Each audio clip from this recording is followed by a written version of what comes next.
사랑하는 영락교회 지체들에게 주 안에서 평화 인사를 전합니다. 오늘은 2022년 12월 8일 목요일입니다. 오늘의 묵상 본문은 신명기 2장 1절로 37절까지의 말씀입니다. 오늘 본문 말씀 2장 1절부터의 말씀은 이렇게 시작합니다. 우리가 방향을 돌려 여호와께서 내게 명령하신 대로 홍해길로 광야에 들어가서 여러 날 동안 세일산을 두루 다녔더니, 세일산을 두루 다녔더니라는 그 세일산을 주변을 돌았다는 얘기가 아니라 우리 1장 1절에 나오는 것처럼 아라바 광야, 그 아카바만이라고 하는 걸프 오브 아카바라고 하는 그 아카바만 전체 그 평지를 계속 돈 것이죠. 여러 날 동안, 근데 38년 동안 광야를 돌아다니게 되는 겁니다. 불순종의 사건 때문에, 가데스 바냐의 사건 때문에 가나안의 복지로 이제 들어갈 수 없는 것이죠. 그래서 그것을 쭉 돌았어요. 그리고 때가 돼서 주님께서 다시 그 너희가 산을 두루 다닌 지 오래돼서 이제 북으로 나아가라. 남쪽에서 돌다가 다시 이제 북쪽으로 나아가는 것이죠. 14절에 보면 가데스 바나에서 떠나 세레 시내를 건너기까지 38년 동안이라. 다시 시내를 건너는 세레 시내를 건너게 됩니다. 근데 사실은 말씀만 보면 세레 시내라고 하는 것이 이제 그 가데스 바나하고 맞닿아 있는 것처럼 느껴지는데 사실 그렇지는 않고 가데스 바나보다 훨씬 북쪽에 있어요. 가데스 바나는 더 서쪽에 있죠. 이것을 이제 그 사해라고 하는 팔레스타인 지역의 사해를 중심에 놓고 센터에 놓고 그 지리를 이해하면 사해 가장 바닥에 이 가데스 바냐는 한 7시 정도 되는 위치에 있습니다.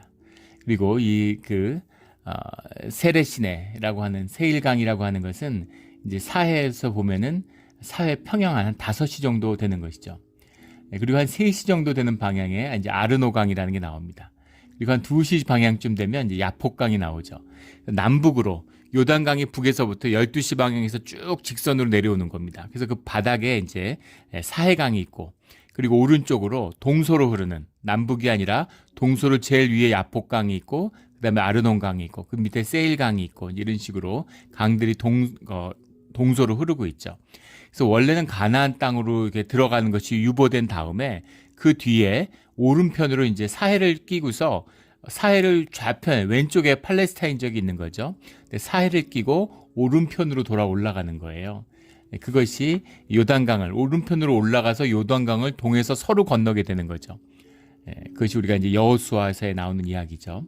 그래서 이 가데스 바냐 사건 이후 38년이 지나고 이 세렛강을 건넌 다음부터는 그 요단강을 건널 때까지의 2년은 요단강과 사해의 동편에서 일어나는 그런 이야기입니다. 그럼 왜 38년을 돌았는가에 대해서 그 이유를 이제 성경은 분명히 이야기하고 있죠. 14절에 보면 이때에는 그 시대의 모든 군인들이 여호와께서 그들에게 맹세하신 대로 진영 중에서 다 멸망하였더니 가데스 바나 사건에서 불순종한 백성들이 세월이 지나면서 다 죽었다는 겁니다. 이 말씀을 이해하면 주님이 얼마나 엄한 분이신가. 그 불복종의 사건으로 이렇게까지 하실까? 근데 그 불복종의 의미가 무엇이었는지를 어제 우리가 나누었죠. 그리고 사실은 이 말씀이 은혜인 것이 그 불복종으로 사실 주님이 이스라엘 백성을 버린다고 무슨 문제가 있겠어요? 그런데 그것이 아니라 새로운 자손들, 그 자손들은 죄인의 자식들이잖아요. 그리고 그 부모들과 함께 죄를 먹고 마시며 자랐을 겁니다. 뭐 다르겠어요? 특별한 정신적인 자각이 없으면 자식은 부모의 삶을 반복하게 돼 있습니다. 세상의 섭리죠. 그래서 우리가 결혼하고 그럴 때 부모를 봐야 된다는 게 그런 의미잖아요. 뭐 직업이 뭐냐, 뭐 돈이 있냐 없냐 이런 게 아니라 어떤 삶을 살았는지 그 삶을 봐야 되는 거죠. 왜냐하면 그것들이 자식을 있기 때문입니다. 그럼 자손이라고 뭐 특별할까? 그 아버지의 그 부모의 그 자식이지 뭐가 특별할까? 그런데 주님이 새로운 생명을 통해서 새로운 구속의 역사를 시작하신다는 겁니다. 이게 은혜의 반전이죠. 사실은 은혜의 사건이다라는 걸 보게 되는 겁니다. 그래서 그 새로운 백성들이 이제 다시 세일강을 건너서 동쪽으로 올라가는 그 이야기인 거죠.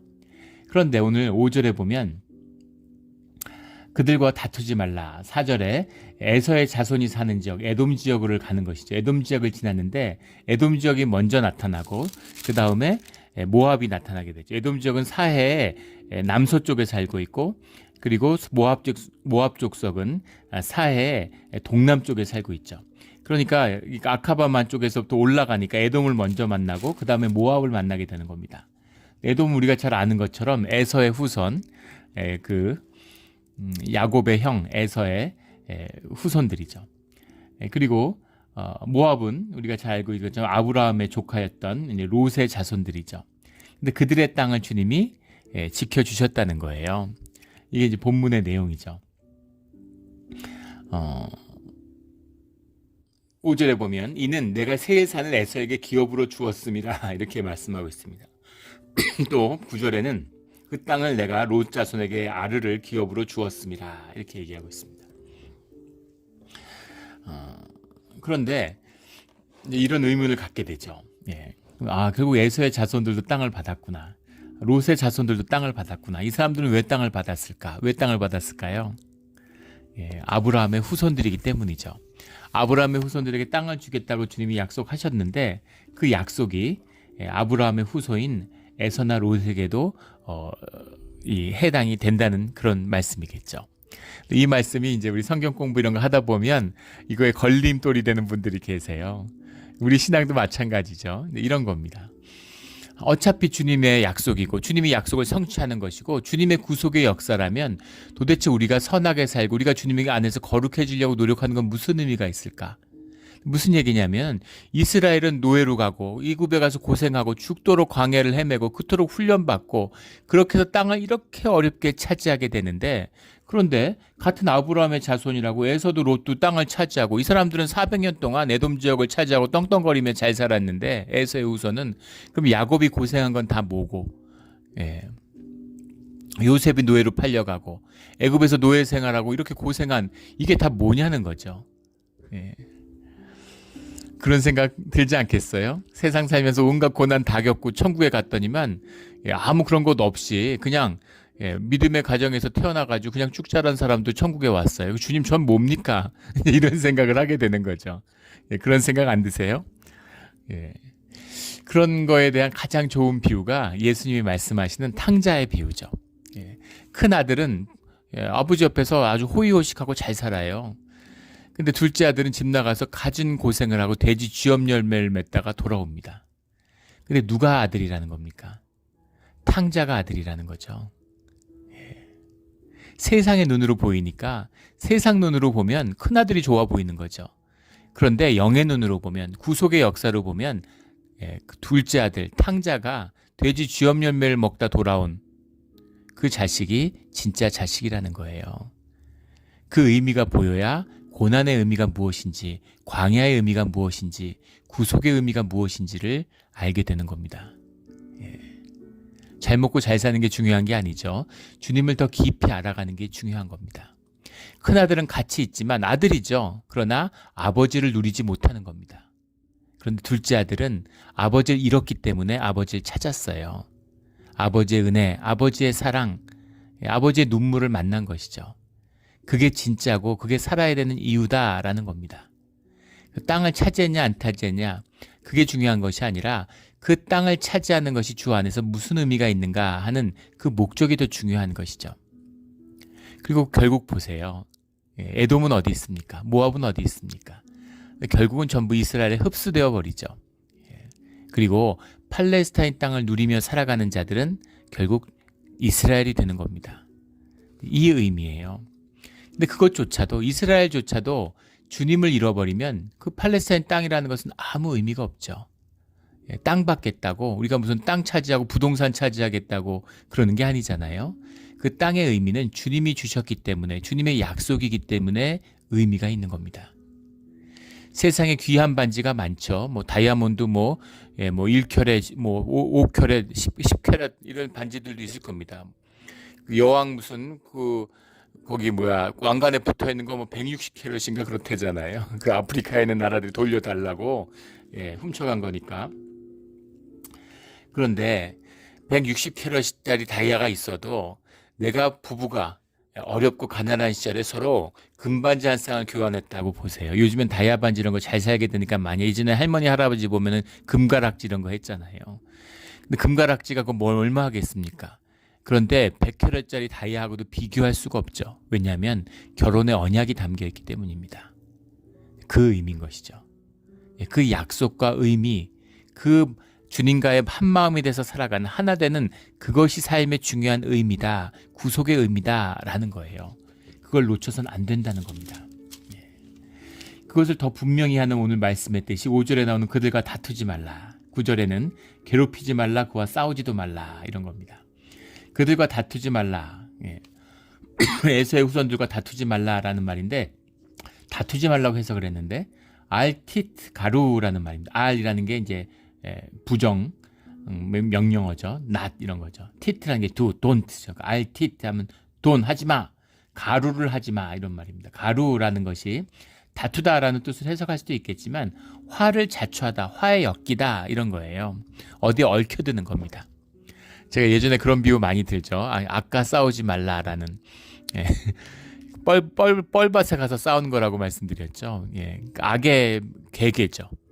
악은 뻘밭으로 내려오라는 거예요. 뻘밭에서 다투자는 겁니다. 내가 오르니까 뻘밭에 가서 다투고 싶죠.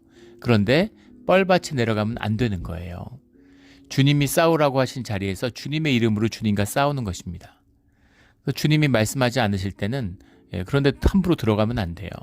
뻘밭에 내려가면 지는 것이죠.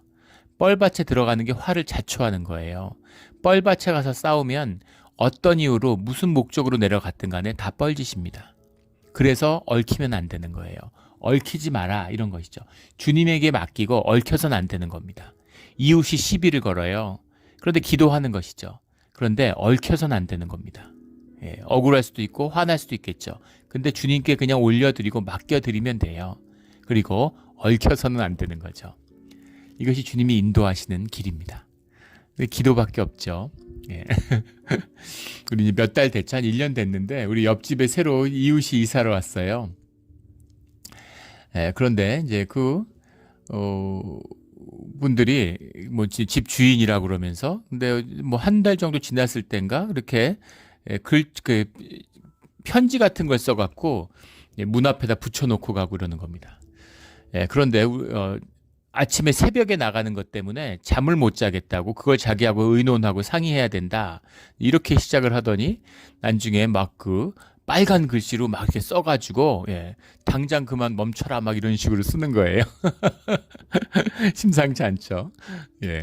근데 저희 큰애가 이제 방학 때 올라와 있으면 마루에서 자는데 이제 방이 이제 애들 하나 자고 있으니까 이제 마당에서 자고 예전에 큰애가 대학 가기 전에는 막내가 이제 마루에서 살았죠. 그런데 제가 나갈 때 조용조용 나가지 않겠어요? 애들 잠 깨지 않게. 애가 일어나질 않습니다. 집 안에 자는 애가 일어나질 않는데 마당을 2개를 끼고 있는 옆집 사람이 제가 새벽에 나가는 것 때문에 잠을 깬다고 나가지 말라고 하는 게 이게 예산일이 아니죠. 근데 웃음이 나오더라고요. 그걸 보면서 화가 나는 게 아니라 웃음이 나와요. 너무 이제 상투적이잖아요. 그래서 이것이 이제 그런데 얽혀들면 그걸 갖고서 뭐 얘기하고 다투고 뭐 이러면 벌써 진 것이고 뻘밭에 내려가는 거예요. 그래서 그런 것은 이제 기도밖에 없습니다. 그 주님께 올려드리고 기도하니까 그냥 눈 녹듯이 사라졌어요. 나중에 또 편지에다가 뭐 자기가 신경쇠약이 있고 뭐 그래서 뭐 미안하다고 또 써서 올렸더라고요. 상관없죠. 뭘 하든 아무 상관없습니다. 그런 것과 얽혀서는 안 된다. 화를 자초하지 마라. 이런 말이죠. 모압을 괴롭히지 말라. 그와 싸우지도 말라라는 9절의 말씀 5절에 나온 것과 똑같은 티트 가루라는 말인데 괴롭히지 말라라는 말은 타짜르라는 말인데 적대하거나 위협하지 말라 그런 말입니다. 모압은 너희 적이 아니야. 괜히 위협하거나 싸우거나 그러지 마. 근데 결과적으로 보면 민수기 20장에 보면 에돔이 공격을 해오죠. 에돔이 공격을 해옵니다. 그런데 그들을 두렵게 하겠다고 했는데 왜 공격을 해왔을까? 두려우니까 공격을 해왔겠죠. 그래서 뭐 본문이 맞지 않는다. 이제 이런 이야기는 맞지 않고 두려워하지만 두려움 때문에 개도 겁 많은 개가 짖는다는 거 아니에요? 개가 공격을 하는 건 겁을 먹었기 때문이라는 겁니다. 그런데 주님이 그들을 두렵게 해서 그들과 너희가 다툴 일이 없게 하겠다. 이제 이런 말씀인 것이죠. 25절에 가면 내가 천하만민이 너를 무서워하며 너를 두려워하게 하리니 이렇게 말씀하시죠. 전쟁도 그렇고 싸움도 그렇고 스포츠도 그렇고 다 기싸움이라는 거 아니겠어요? 기에서 꺾이지 않으면 그러면 해볼 만한 것이죠. 그런데 두려움이라는 게 뭐예요? 기가 꺾이는 거죠. 두려움에 굴복하는 겁니다. 주님이 사람들의 기를 꺾어서 너희를 이기게 하겠다 이렇게 얘기하는 거죠. 그 스포츠 선수들, 권투 선수들 이런 얘기들 다 들어보면 탁구 선수도 마찬가지고 예전에 제가 섬겼던 교회 여러 번 나눈 적이 있는데 그 국가대표 출신 집사님이 계셨어요. 근데 그분이 그런 얘기를 하시더라고요. 시합하기 전에 안다는 거예요. 이길지 질지. 근데 권투 선수들도 마찬가지죠. 서로 주먹질 안 해도 붙기 전에 안다는 거예요. 기운으로. 눈을 딱 보면은 눈빛에서 이기면 이긴 거라는 거죠. 기싸움을 하는 거죠. 최근에 한국에서 뭐 특전 사령관을 하고 이런 그 군 출신이 요즘엔 그런 게 많잖아요. 그래서 어디 그 유튜브 이런 데서 인터뷰를 하는데 굉장히 이제 그 깊이 있는 그런 그 군사적인 한반도 정세에 대한 통찰 이런 걸 들을 수 있었습니다. 한반도의 위기를 얘기하는데 아주 흥미있는 얘기를 하시더라고요. 사실은 남북 간의 이 군비 경쟁과 이 격화가 언제까지 지속될 것인가. 근데 그분은 뭐라고 얘기하시냐면 이미 군비 경쟁의 의미가 없다는 거예요. 북한은 남한의 상대가 안 된다는 겁니다. 막 탄두미사일 쏘고 이러니까 북한이 굉장한 것 같지만 북한이 그걸 과시하고 떠벌리는 것이죠. 쌀이라도 좀 얻어내려고. 근데 사실은 그 남한보다 대한민국보다 20년 이상 미사일 기술도 뒤져 있대요. 근데 한국은 그걸 자랑하지 않고 오히려 주변 나라들을 자극하지 않으려고 조용히 하는데 북한은 떠버리기 때문이라는 거죠. 그러면서 무슨 얘기를 하시냐면 국력차가 10배 차이가 나면 전쟁 자체가 안 된답니다. 2차 세계대전 때 일본과 미국의 국력차가 10배였다고 그러죠. 그래서 일본이 진주만 습격해서 미국의 항복모함을 잡았더라면 그럼 미드웨이 해전도 이기고 전쟁의 방향이 바뀌지 않았을까? 그런데 그 후 2년 동안에 일본이 항공모함을 9척 만드는 사이에 미국이 200척을 만들었대요. 그러니까 진주만이 아니라 무슨 놀라운 무슨 전쟁에서 어떤 전략을 쓰고 뭐가 있어도 절대 미국을 못 이기는 것이죠. 전쟁 자체가 안 된다는 겁니다. 국력이 20배 차이가 나면 전쟁이 일어나질 않는데요. 지금 미국하고 멕시코의 국력 차이가 한 20배 되죠. 근데 멕시코가 미국을 이기겠다고 덤비겠습니까? 그러니까 그런 일 자체가 일어나지 않는다는 거예요. 그런데 지금 남과 북이 국력차가 200배 난다고 합니다. 남한의 국력이 북한의 200배래요. 한국은 이제 세계적으로 부유한 나라가 됐고 선진국이 됐고 북한은 세계 최빈국 중에 하나죠. 유엔의 발표에 의하면 집단 아사, 사람들이 집단으로 때로 굶어 죽는 나라들이 200개 중에 세계 한 20여 개국이 그런 일이 벌어지고 있는데 그중에 내전이 나고 국내 질서가 마비되지 않은, 내전이 나지 않았는데 아사가 일어나는 나라는 북한이 유일하다는 거예요. 세계에서 제일 비참한 나라죠. 그런데 어떻게 북한이 남한을 위협하고 남한을 남침하겠다고 적화 통일하겠다고 저렇게 큰 소리를 치느냐. 근데 그 특전사령관 출신의 그분이 뭐라고 얘기냐면 남북 갈등의 가장 본질은 북한이 한국을 자기 실력에 안 맞게 너무 우습게 한다는 거죠. 미군만 아니면 한국은 한 방에 무너뜨릴 수 있다고 착각하고 있는 건데 기세가 등등한 거라는 거예요. 근데 반면에 한국은 실력에 걸맞지 않게 너무 자신감이 없다는 겁니다. 미군 철수가 아니라 미군 좀 줄인다고 해도 벌벌 떨잖아요. 미군 없으면 미국하고 북한하고 어떻게 싸우지? 두려워하는 거죠. 한국군은 북한을 두려워하고 북한은 한국군을 우습게 하는 거죠. 자기 실력과 맞지 않게. 그것이 아직까지 지속되고 있는 사실 남북 갈등의 본질이다. 이렇게 이야기를 하더라고요. 일리가 있구나 이런 생각을 들었습니다. 두려움을 극복해야 되는 것이죠. 두려움을 극복하면 이기는 겁니다. 우리 주 안에서 늘 두려움과 맞서 싸워서 두려움을 이기는 적들이 우리를 두려워하는 것이죠. 우리가 두려워해야 할 대상은 세상 가운데 주님밖에 없습니다. 주님을 두려워하는 자들은 아무것도 두려워할 게 없죠. 주님을 두려워하지 않는 자들은 세상의 모든 거에 두려워 벌벌 떨어요. 먹고 사는 게 두려워서 벌벌 떱니다. 이게 우리의 삶의 자리죠. 주님 안에서 두려움을 극복하는 우리 모두가 되기를 주의 이름으로 축원합니다. 26절부터 37절까지는 헤스본 왕 시온을 치는 얘기죠.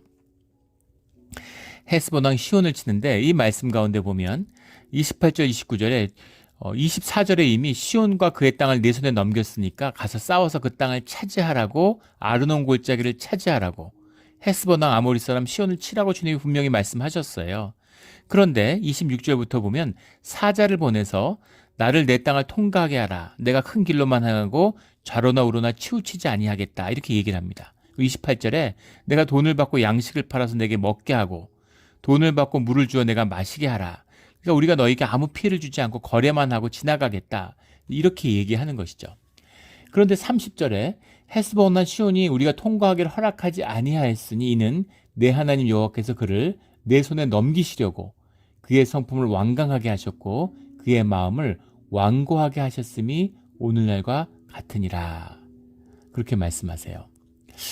이 말씀이 이제 어려운 것이죠. 예. 하나는 이것입니다. 주님이 차지하고 싸우라고 명령하셨는데 모세가 이런 얄팍한 꾀를 써가지고 시온 왕을 속이려고 한 것인가 라는 거죠. 근데 그렇지는 않았겠죠. 지금 가데스 반에서 38년을 있다가 다시 돌아왔는데 이런 얄팍한 꾀를 쓰지는 않을 겁니다. 특히 모세가 그럴 리가 없겠죠. 그렇다면 왜 이렇게 얘기했을까라는 겁니다. 그게 첫 번째 도전이에요. 두 번째는 하나님이 그의 성품을 완강하게 하셨고 그의 마음을 완고하게 하셨다라는 이 말씀입니다. 이러면 생각나는 말씀이 있죠. 우리 성경 묵상을 매일 하는 분들은 펀트 떠오르는 말씀이 있을 거예요. 출애굽기 9장 12절에 나오는 주님께서 바로의 마음을 완악하게 하셨다라는 말씀이 생각나는 거죠. 처음에 성경을 묵상할 때 그 말씀이 참 어려웠어요. 아니 완악하게 하셨다고? 바로의 마음을 완악하게 하셨다고? 도대체 그게 무슨 말이야? 그러면 바로가 악하게 행동하는 것이 주님 때문이라는 얘기 아니에요? 주님이 악하게 하셨으니까, 완악하게 하셨으니까 이제 그런 말씀이죠. 근데 완악하게 한다라는 말이 이제 바이 카제크라는 말입니다. 그건 이제 딱딱하게 만든다 이런 말이에요. 오늘 말씀에 나오는 완강하게 하셨고, 오늘 이런 건 잘하는 겁니다. 사실은 본문이 다 달라요. 그러면 다른 단어를 써야죠. 다 비슷비슷하니까 그런 어려움이 느껴지죠. 완악하다, 완강하다, 완고하다 다 비슷한 말이잖아요. 실제 본문도 그렇고 완강하게 하셨다라는 말은 히크샤흐라는 말인데 이건 아주 심각하게 만들었다. severe, fierce 이런 거죠. 심각하게 만들었다. 영어 번역은 그렇게 번역을 했어요. 완악하다는 하든 이렇게 번역을 했더라고요. 완고하게 하셨다라는 말은 워이메스라는 말인데 워이메스 이런 말이죠. 이 말은 이제 obstinate, 영어 성경에 보면 obstinate 이렇게 해석을 했는데 이것은 이제 고집이 세다 이런 말입니다. 이게 사실은 더 정확한 해석이죠. 심각하게 했다, 고집을 세게 했다, 그리고 딱딱하게 했다. 이것이 우리의 본능이에요. 우리의 육성의 본질입니다. 내 경험, 거짓자, 애고가 주인된 삶을 사는 사람들의 특징이죠. 그런 사람들은 완고해요. 자기 경험에 의지하니까 당연히 경험이 점점 경직되잖아요. 그리고 경험이 쌓여갈수록 내 경험에 대한 확신이 굳어질수록 점점 더 사람이 딱딱해지는 거죠. 딱딱해지면 어떻게 됩니까? 사람이 심각해져요. 힘에 중독된 사람들, 우리 지난 주일날 나눴던 말씀이죠. 힘에 중독된 사람들은 권위적이 된다고 했죠. 자기 삶을 컨트롤해야 되니까 내가 나를 의지하는데 환경과 조건은 자꾸 바뀌잖아요. 그걸 컨트롤해야 되니까 어떻습니까? 점점 더 완고해지는 거죠. 점점 더 권위적이 되는 겁니다. 이렇게 되는 거예요. 그래서 완악하게 하셨다라는 게 착한 사람을 나쁘게 만들었다 이런 의미가 아니라 주님이 이 완악하고 완고하고 단단하고 심각한, 그러니까 자기 세계 안에 갇혀 있으니까 얼마나 심각합니까? 별일 아닌데 막 죽은 일 난 것처럼, 큰일 난 것처럼 막 그러는 거죠. 큰 뜻에서 보면 별거 아니잖아요. 내 뜻으로 자녀를 키워보십시오. 자녀가 학교에 안 왔다고 전화가 와요. 그러면 세상이 무너지는 것 같죠. 얘가 어떡하려고 그러나. 근심과 염려가 파도처럼 밀려옵니다. 얘가 말썽 피고 문제가 되면 어떡하나. 사춘기에 접어들었나. 막 너무너무 고통스러운 거죠. 그런데 넓은 뜻에서 인생을 주님 안에서 바라보면 별일 아니잖아요. 10대에 그럴 수도 있고 또 그럴 나이고 또 가출할 수도 있고, 그래서 기도 가운데 주님이 결국은 옳은 길로 인도해 주시겠지. 그런 확신을 갖게 되는 거죠. 그게 이제 특징이에요. 그래서 완강하게 하셨다. 이게 주님이 모든 것의 주인이시니까. 그런데 이 말의 참된 뜻은 무엇이냐면은 주님이 그들을 은혜로 구속하지 않으셨다는 겁니다. 가만 놔두면 완고하고 점점 더 완악해지고 점점 더 심각해지고 점점 더 지독해질 수밖에 없어요.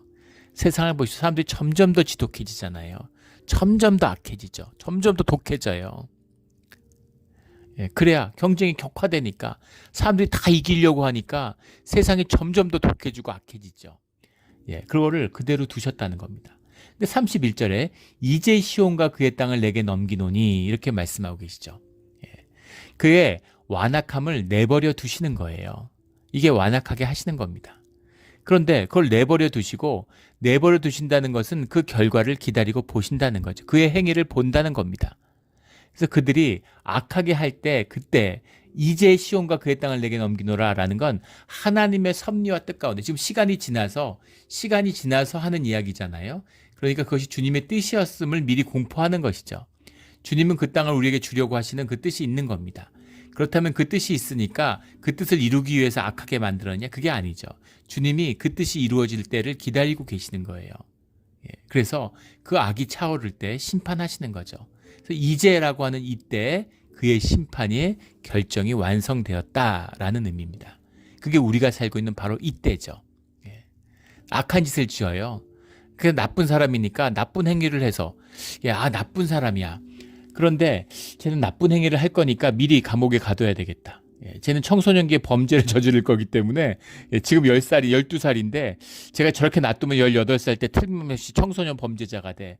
범죄를 예방하는 차원에서 12살짜리에게 수갑을 채워서 감옥에 보내야지, 이렇게 하지는 않는다는 것이죠. 걔가 18살이 돼서 죄를 지을 때까지 기다리신다는 겁니다. 그 의미는 뭐겠어요? 아직 기회가 있다는 겁니다. 삶 가운데 돌이킬 수 있는 기회가 오픈되어 있다는 뜻이에요. 그런데 그 안에서 주님을 만나지 못하면, 아니 이 사람들은 왜 주님을 보지 못하지? 이스라엘 안에도 주님을 보지 못하는데 밖에야 얘기할 게 더 뭐 있겠습니까? 왜 세상 사람들은 주님의 복음을 영접하지 못하고 주님을 알지 못할까?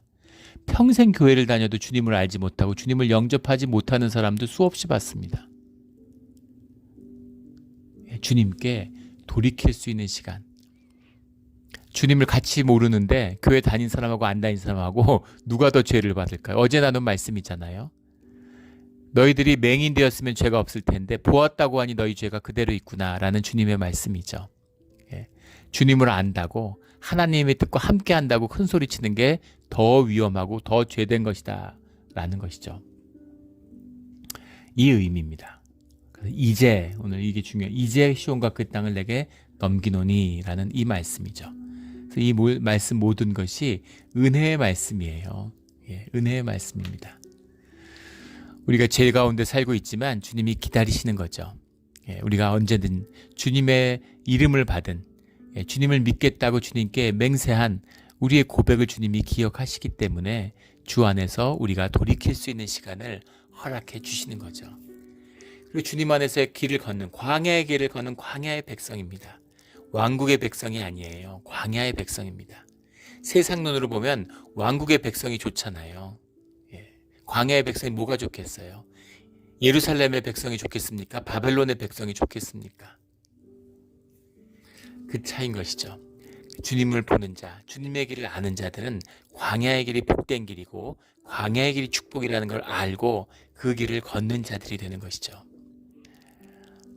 이것이 주님이 우리에게 주시는 축복입니다. 이 축복을, 이 은혜를, 이 구속을, 이 복음을 결코 놓치지 않는 우리 모두가 되기를, 우리 몬트레 영락교회 성도님들이 되시기를 주의 이름으로 축원합니다. 아멘. 기도드리겠습니다. 하나님 아버지 감사합니다.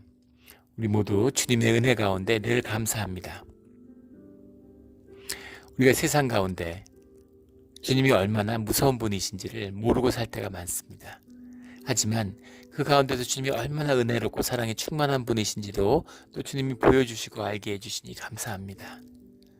주님, 두려워할 것을 두려워하고 용기를 내야 될 때 용기를 내고 일어나야 될 때 일어나고 건너야 될 때 건널 수 있는 주님의 말씀에 순종하는 주의 말씀만 듣는 주의 자녀가 되게 하여 주시옵소서. 오늘 하루를 주님께 올려드리며 또 새로운 출발을 주님과 함께 시작할 수 있는 용기를 낼 수 있는 하루를 허락해 주신 것에 감사드리며 예수 그리스도 이름으로 기도드렸습니다. 아멘.